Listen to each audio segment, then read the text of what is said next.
Hi friends. Today's book is called Be Nice to Spiders. It's by Margaret Bloy Graham, the pictures and the words.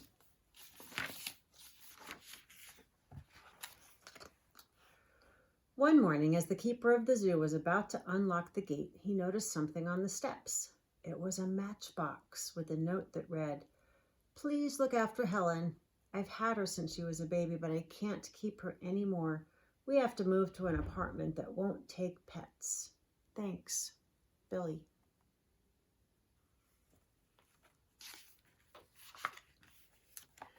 The keeper opened the matchbox and out jumped Helen. "Great Scott," he said, "a spider."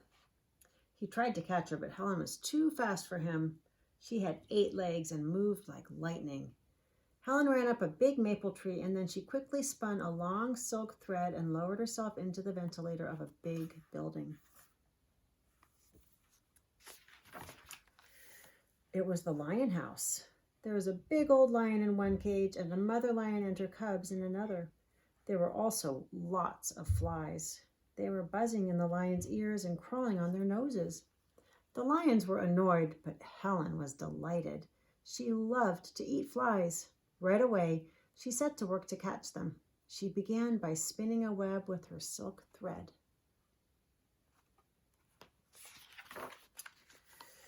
First, Helen spun the outside threads,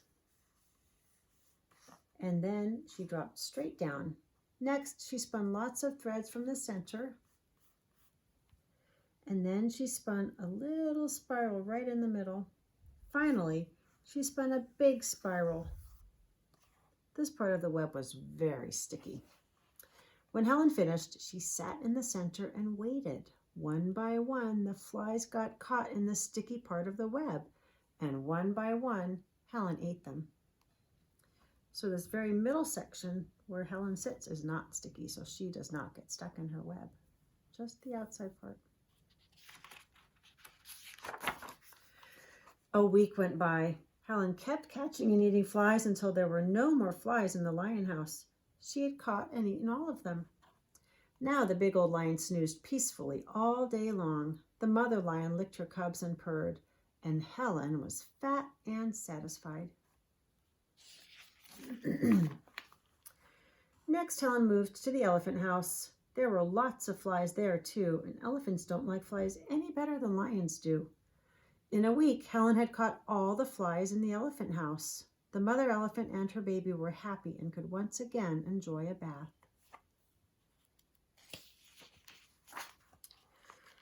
Then Helen moved to the zebra house. Flies were crawling all over the zebras and driving them wild. As soon as Helen had caught all the flies there, the zebras were able to eat their hay in peace. Helen went from one building to another, spinning webs and eating up all the flies. The zoo became a peaceful place. All the animals were happy and contented. As for Helen, she was happy and contented too. It was a spider's paradise.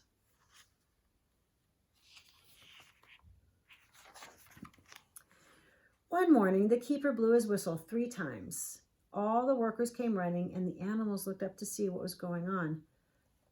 "Boys," said the keeper, "the mayor is coming to inspect the zoo this afternoon at 4 o'clock. The animals look fine, but the cages sure need cleaning up, and don't forget to get rid of all those spider webs."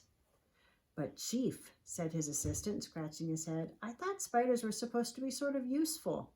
"Joe," said the keeper, "those webs make the place look a mess. Okay, boys, get busy." They started sweeping the cages, and then they hosed and scrubbed them down.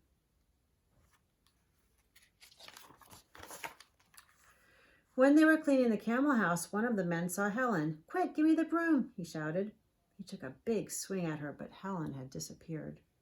The whole zoo was clean and shining when the mayor arrived. "Excellent," he said. "I'm delighted. I've never seen the place so neat and the animals looking so well."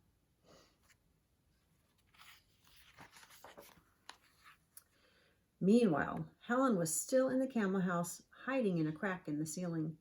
As the days went by, she grew very hungry, but she didn't dare come out. The flies began coming back, and the camels were irritable again.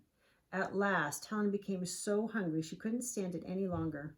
That night, when no one was around, she started spinning another web. From then on, Helen stayed in the camel house catching flies, but she didn't dare go anywhere else, which was lucky for the camels. They were happy and contented again. But everywhere else in the zoo, it was a different story. It didn't take long for the flies to come back and bother all the other animals. The zookeeper went from cage to cage. "I can't understand it, Joe," he said. "When the mayor was here, the animals were in such good shape. Now look at them." "You're right, Chief," said Joe. "They sure look miserable."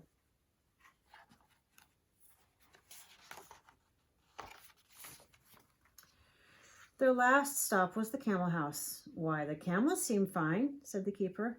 "And there don't seem to be any flies in here," said Joe. They both looked around carefully. "Look, Chief," Joe shouted. "Now I know what's going on. See that spider up there?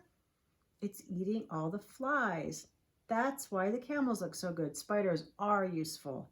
That's what I tried to tell you the other day." "Of course, Joe," cried the keeper. "I should have known it all along."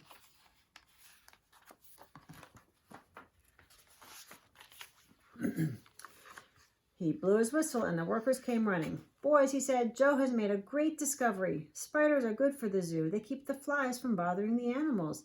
They help us do our job. So from now on, there's a new rule. Be nice to spiders." Soon the zoo became famous for its happy, healthy animals, and Helen was treated like a queen. One day, Helen's picture appeared on the front page of the paper. The headline read, "Local Zoo named Best of the Year. 3 cheers for spiders," says keeper. That evening, the father of the little boy who had left Helen at the zoo said, "Billy, look at this." "Hey, it's my spider," Billy shouted. "It's Helen." "Well, well," said his father, "instead of the zoo taking care of Helen, Helen seems to be taking care of the zoo." The next morning, Billy ran to the zoo. "I'm Billy," he said to the keeper. "I'm the one who brought you that spider. Hey, look, she's made an egg sac. I bet there'll be plenty of baby spiders soon." And Billy was right. A few days later, out of an egg sac came lots of little spiders. From then on, Helen and her children and all the animals at the zoo lived happily ever after. The end. I love that story.